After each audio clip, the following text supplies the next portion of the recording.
Hi everyone, welcome back to our channel. So today in this video I'm going to show you how to add your Mastercard gift card to PayPal.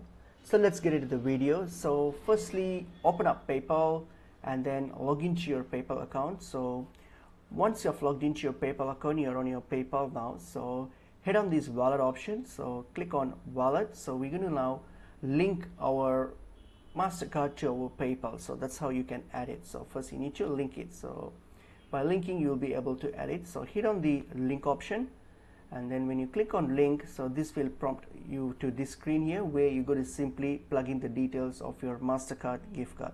So for the card type, select Mastercard since it's Mastercard, and then plug in all the details of your gift card and hit on link card. So once you link the card, then that's it, you'll be successfully added to your PayPal. So please note that this might not work on certain gift cards, depends on the issuer and the region where you're operating from. So hope this video will be helpful to you all. I will see you in another video. Thank you.